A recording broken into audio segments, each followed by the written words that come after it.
I'm super excited to welcome someone I've had the honor of getting to know over the past few years, Imani Rupert-Gordon. Yay!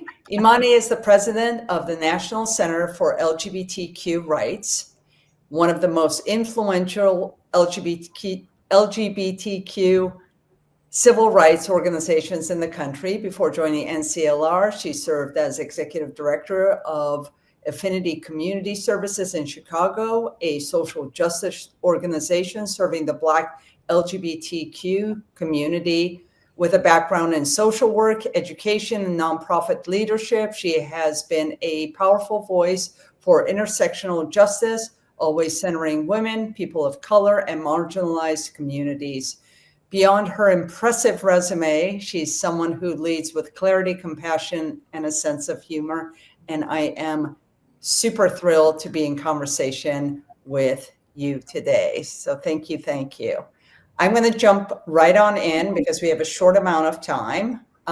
So since you've taken the helm of NCLR, now the National Center for LGBTQ Rights, what are the most urgent legal or policy threats you see facing queer people today, especially queer women, trans folks, and people of color? And how is NCLR, National Center for LGBTQ Rights, prioritizing its responses? Thank you so much. Happy to get into it. And just NCLR is fine. Our acronym never changed. We are NCLR before and NCLR now. Absolutely. So the things I'm concerned about, I am concerned about a lack of abortion care and reproductive care. I'm especially concerned about scrutiny of safe and effective medical care. I'm thinking about vaccines, but I'm especially thinking about medical care for trans folks. Along those lines, I'm very concerned about how we're seeing trans folks be villainized in a variety of ways, from keeping trans kids from playing sports, getting healthcare, being scapegoated for seemingly everything under the guise of protecting women when withholding healthcare, and the type of scrutiny that comes with sports actually ends up hurting women. That misinformation and disinformation I'm concerned about and I'm incredibly frustrated with. I'm concerned about ICE raids, deployment of National Guards in our city. These are obviously and inherently racist. I'm so concerned with just the way that folks are so concerned about just saying what is right. Folks are really concerned about that right now, and those are all things that come up for me. And I'm thinking about this because a few years ago, I was spending a lot of time really concerned about anti-DEI efforts, the Don't Say Gay or Trans bill, anti-CRT efforts, and how this effort to keep the true and accurate telling of slavery outside of schools. And the critique that what we were hearing is that this is really difficult right now, and it's going to be bad for business, and this is going to affect like what boardrooms look like. And those things are true, absolutely. But my concern is that, and this is what I said at the time, is that it creates a world where it's easier to discriminate against people, and we are watching that unfold right now. And so when you get used to asking, will trans people is it fair for trans people to serve in the military? Or can trans people play sports? Can trans kids play sports with their peers?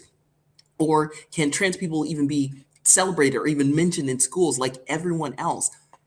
Then it makes it easier for us to question if trans people deserve to have safe and effective medical care that every single person gets and deserves. And so that was my concern. And that's what we're seeing in this moment, that there is this concerted effort to take people in our community out of public life and do it in front of our face.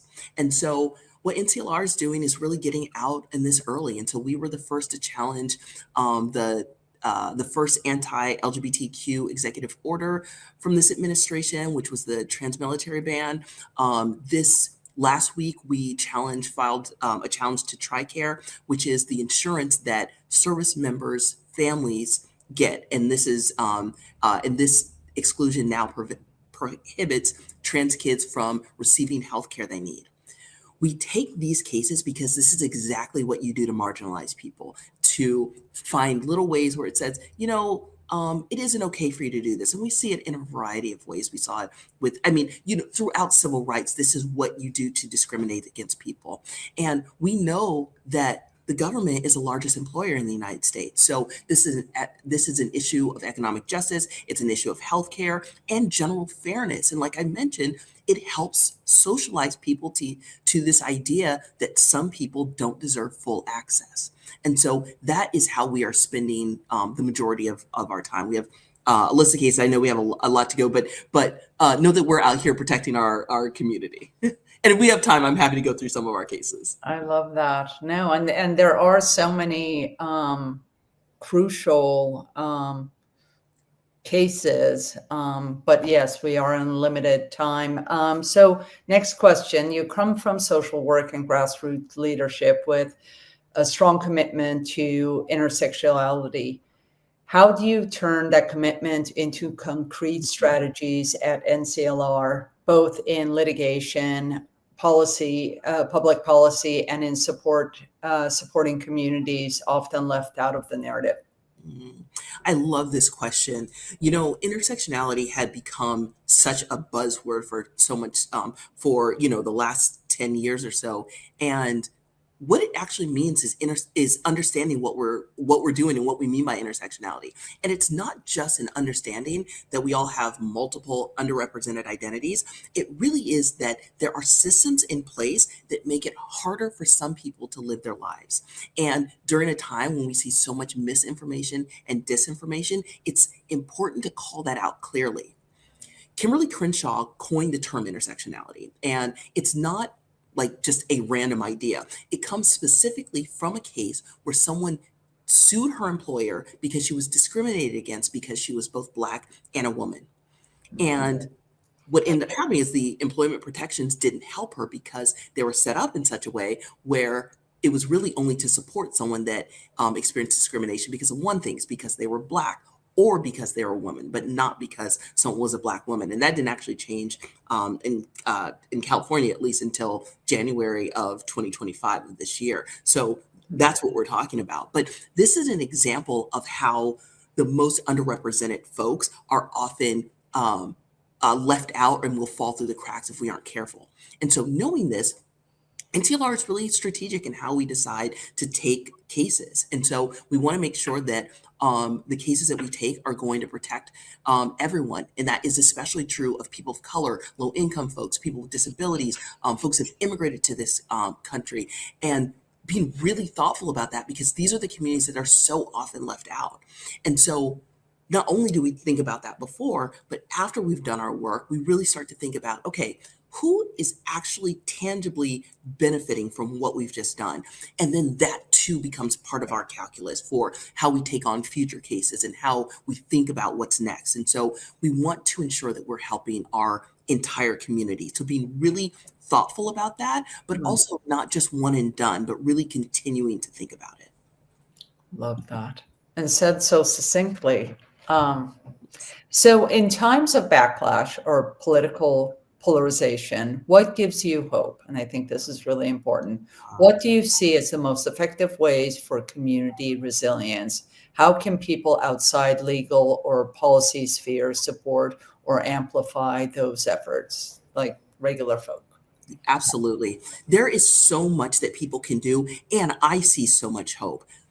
The news that we see often amplifies a perspective that isn't a majority, and that is intentional, and it keeps us feeling like there's nothing we can do. But we have to remember that in civil rights, it often looks like this, that we're losing until we win. We feel there's so much happening until we're able to do something. And part of our responsibility is we are the folks that are saying, hey, this isn't something okay. We are explaining to people, sometimes people for the very first time.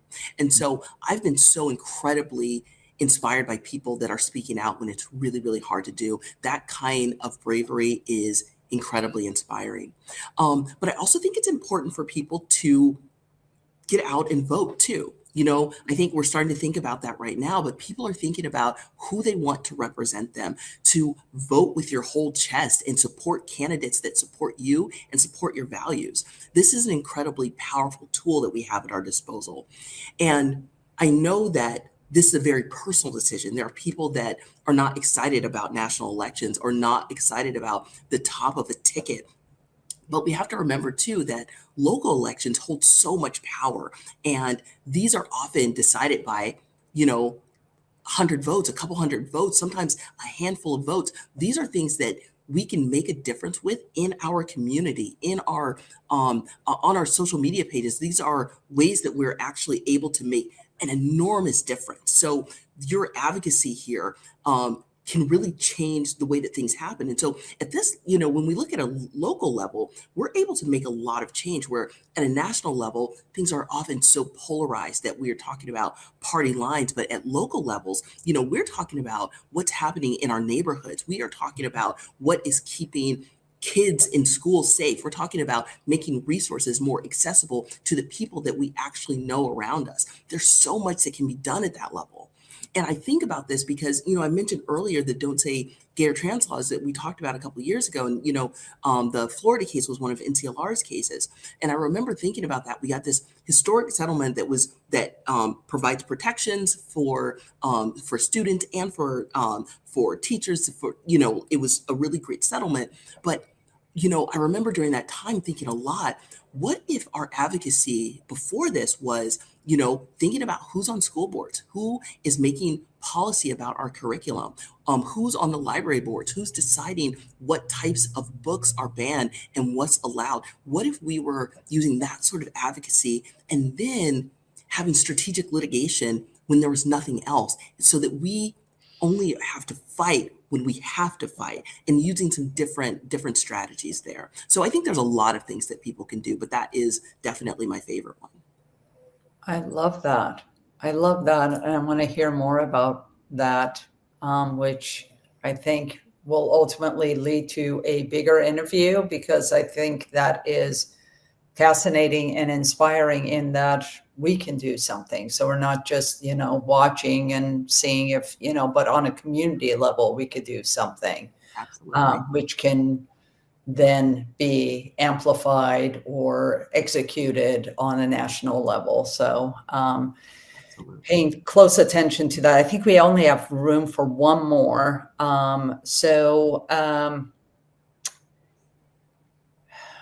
And you kind of answered the other question. So I'm going to jump to the last one, just so we can leave on a fun note.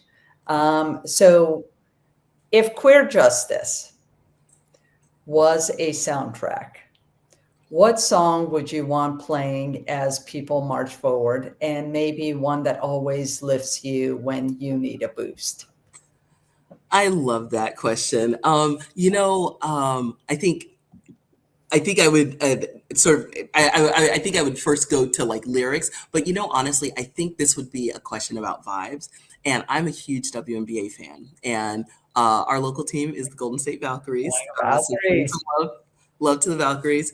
But in basketball, there's an opportunity for the coaches to have the refs review a play, and in at the Valkyries, when this happens, they play this song called "Replay" because they're doing a replay. But it changes the complete feel of what the arena is like. The lights go up, they start playing this song, which is just like a really catchy song. It's like a 15-year-old song, but it's really catchy. It seems like there's this burst of air that comes in. But I think about that because when we think about marches, I think we are often reminding ourselves of the people that were brave enough to go in this march and what it took for people to get there. And we absolutely should, because that kind of bravery should be celebrated. But it's also true that people are in these marches because they want the visual representation of what we represent. And there are people that change their minds or are starting to think about things differently because they see that. And it kind of brings people together the way that I think that this song does when these challenges happen. It's also when the wave starts at Valkyrie's games. And waves start. It's really fun to watch them start. It's just a few people until it's a lot of people until it's the whole stadium. And I think that's what our March for revolution looks like. I love that. We were just speaking with Dalila Ali Raja and about joy being a form of rebellion. That seems like a amazing collective way of showing that. Well, I feel like I can talk to you forever. I really, really hope that you can join us. We have so many different things planned and programmed, and I really want NCLR and you very close as we evolve. And truly, just I'm such a big fangirl, and yeah, I just want more of you. Thank you so much. Feel the exact same way. So thrilled for you all. Thanks so much for having us. Yay. Okay. And hopefully to be continued. Yeah. Absolutely. Okay. Beautiful. You have a good